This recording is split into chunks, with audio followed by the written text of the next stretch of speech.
Preciso te atualizar se Gustavo Scarpa ainda pode virar reforço do São Paulo. Para completar, Flamengo conseguindo preferência numa eventual venda de Marcos Antônio, jogador do São Paulo. Tem as últimas do mercado, bastidores, finanças. Um atacante da Lusa despertando a interesse e a atenção de clubes do Brasil e do exterior, além da Série B, com mudanças em seu formato. Fala aí pessoal, sou Jorge Nicola, bem-vindos a mais um vídeo do canal, sempre bom ter vocês por aqui, sem perder tempo, pedir para deixar like, se inscrever no canal e ativar as notificações. Preciso te atualizar sobre as últimas da Série B do Brasileiro, que terá um formato diferente para 2026. O campeonato segue naquele mesmo modelo de 20 clubes que jogam em turno e retorno, mas somente os dois primeiros, ao final do campeonato, terão o acesso garantido. O terceiro e o quarto colocados terão de disputar uma repescagem. O terceiro vai jogar contra o sexto colocado, jogo de ida fora, jogo de volta em casa. Já o quarto colocado pega o quinto. Mesmo sistema, jogo de ida na casa do quinto colocado, jogo de volta na casa do quarto. Aqueles que conseguirem melhor desempenho nesses confrontos se juntam ao primeiro e ao segundo colocados, garantindo acesso à Série A do Campeonato Brasileiro.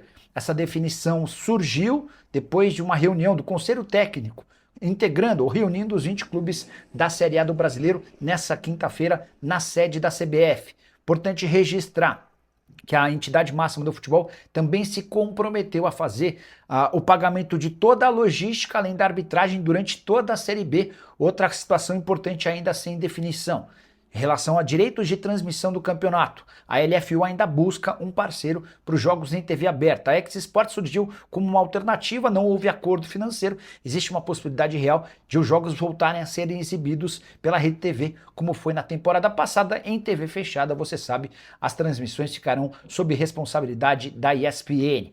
Bora falar agora sobre Maceió, atacante da Portuguesa, jogador de 22 anos de idade que faz mais um bom campeonato paulista. Titular absoluto da Luz, esteve nas 6 partidas com 2 gols marcados. Ele fez na vitória contra o São Paulo e na vitória contra o Velo Clube, resultados super importantes para permitir que a Lusa, em caso de vitória contra a Ponte Preta nesse sábado, se assegure na fase de mata-mata com uma rodada de antecedência. Pois bem, o Maceió tem chamado a atenção de clubes do Brasil e do exterior.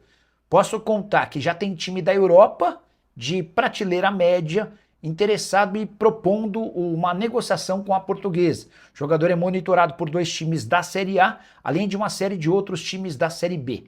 O que está ficando meio definido é que dificilmente o Maceió disputará a 4ª divisão do futebol nacional. Você sabe, a Lusa, depois de participar do Paulistão, passa a competir na 4ª e última divisão nacional. A tendência é que o atleta seja emprestado ou vendido. Portuguesa promete dificultar a saída do Maceió, por entender que ele é um dos principais valores da equipe.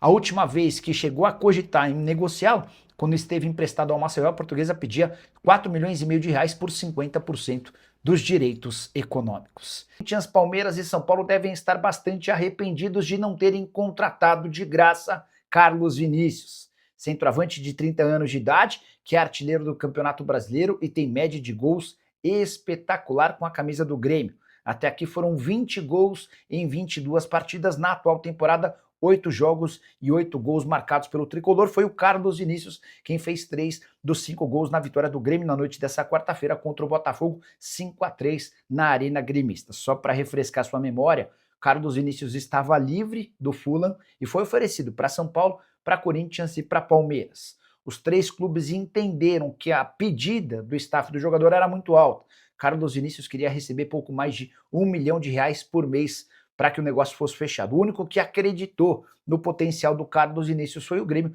que certamente está super contente com o centroavante. Repito, ele chegou sem custos à Arena Gremista, em troca de salário, direitos de imagem e luvas, pacote que gira na casa de R$1,2 milhão por mês, candidatíssimo à artilharia do Campeonato Brasileiro de 2026. Quero falar agora sobre as últimas envolvendo a novela Marcos Antônio, São Paulo e Flamengo. Tricolor e rubro-negro avançaram por um acordo de preferência para o Fla. Ficou meio definido que para agora Marcos Antônio não sairá. O Flamengo chegou a fazer uma proposta de 6 milhões de euros, que foi recusada. Depois o Flamengo ofereceu 6 milhões de euros, além do empréstimo do Alan, também recusado. Mais recentemente, o Flamengo ofereceu 6 milhões de euros e o Flamengo assumiria a dívida de 4 milhões e 200 mil euros que o São Paulo tem com a Lazio pela compra do atleta. A primeira das 4 parcelas vence agora no mês de setembro. São Paulo também se recusou a fazer negócio. Diante de toda essa dificuldade, o Flamengo pediu a preferência da compra do atleta na metade do ano, quando o São Paulo entende que já vai ter mais definido o papel do Marcos Antônio dentro do seu elenco. O São Paulo concordou, não vai haver nenhum ônus para o São Paulo diante desse cenário e as partes devem voltar a discutir essa possibilidade a partir de julho. Marcos Antônio, que é protagonista no São Paulo e mais. Ele havia aceitado a proposta do Flamengo. Cheguei a contar para vocês que nos bastidores ele trabalhou para que o negócio saísse. Sem forçar barra, sem criar uma situação chata no São Paulo, a tendência é que ele permaneça até julho. Pergunta que eu deixo para você, torcedor são paulino. Qual seria o preço que você colocaria para negociar o Marcos Antônio? Eu já uso o espaço para comentário e registra a sua opinião, beleza? Quero falar agora que o São Paulo desistiu da contratação de Gustavo Scarpa. Foram 2 investidas desde a virada do ano. A primeira delas, uma proposta para que o Scarpa fosse emprestado com opção de compra. O Atlético descartou na hora. Mais recentemente, o São Paulo procurou dirigentes atleticanos sugerindo uma troca, mas não houve um consenso entre dirigentes dos 2 clubes sobre quais jogadores poderiam ser envolvidos nessa negociação do Scarpa. Diante desse cenário, o São Paulo desistiu oficialmente da contratação do jogador de 31 anos de idade, que não consegue engrenar sob o comando de Jorge Sampaoli. Na derrota do Galo por 1-0 para o Red Bull Bragantino nessa quarta-feira, em Bragança Paulista, mais uma vez o Scarpa entrou apenas nos minutos finais, jogou 19 minutos. No Campeonato Brasileiro, depois de 2 rodadas, ele soma apenas 44 minutos. São 5 jogos no ano, nenhum gol e 2 assistências. Ele foi reserva em 3, titular em 2. Importante contar que no Campeonato Brasileiro, apenas 48 minutos em campo. Você gostaria do Scarpa no seu time do coração? O que pensa sobre o meio atacante? Importante registrar que o Galo só topa negociá-lo, recuperando praticamente todo o investimento feito de 5 milhões de euros quando da sua compra junto ao futebol internacional. E Marcos Leonardo vai para onde? Importante contar que a negociação dele com o Atlético de Madrid não aconteceu porque na segunda-feira existia a preocupação no Al Hilal de que a contratação do Benzema não acontecesse. Pois bem, o francês que pertencia ao Al Ittihad foi contratado pelo Al Hilal, que passou a ter 3 centroavantes de muito gabarito. O Marcos Leonardo, o Benzema e o Darwin Núñez, com um detalhe importante. A ida do Marcos Leonardo para o Atlético de Madrid caiu porque a janela de inscrições na Espanha está encerrada. Ela fechou na última segunda-feira. Diante desse cenário, e para não ficar com 3 centroavantes que vão disputar a mesma posição, a tendência é que o Al Hilal negocie um dos seus atletas, ou o Darwin Núñez ou o Marcos Leonardo. Só que há poucas janelas abertas. As 5 principais ligas, na Espanha, na Itália, na Alemanha, na França, a gente pode colocar até Portugal nessa relação, todas já encerraram sua janela de inscrições. Restam poucas alternativas, como por exemplo o futebol turco. E vem da Turquia a informação de que o Darwin Núñez interessa, jogador que já foi do Liverpool e que hoje tem 7 gols contra 14 do Marcos Leonardo. Já, só para acabar com qualquer especulação, Marcos Leonardo e São Paulo não vai rolar. Antes de gravar esse vídeo, consultei uma fonte do São Paulo e a pessoa falou que a chance é 0. Mas não dá para descartar que o Marcos Leonardo, por exemplo, tente buscar um outro clube, como por exemplo o Flamengo, que está atrás de centroavante desde a temporada passada. Difícil imaginar que Marcos Leonardo, Benzema e Darwin Núñez fiquem no mesmo clube. O que você pensa sobre o tema? Já uso o espaço para comentário e registre sua opinião, beleza? Hora de falar sobre o São Paulo com importantes novidades sobre a dupla de ataque. Luciano e Caleri, cujos contratos estão se encaminhando para o fim, devem receber nos próximos dias propostas do tricolor. O caso mais preocupante é do Luciano, cujos vínculos se encerram em 31 de dezembro desse ano. A partir de julho, o Luciano já pode assinar um pré-contrato, atleta de mais de 100 gols com a camisa do São Paulo, um dos mais antigos do elenco, havia chegado em 2000, numa troca com o Grêmio.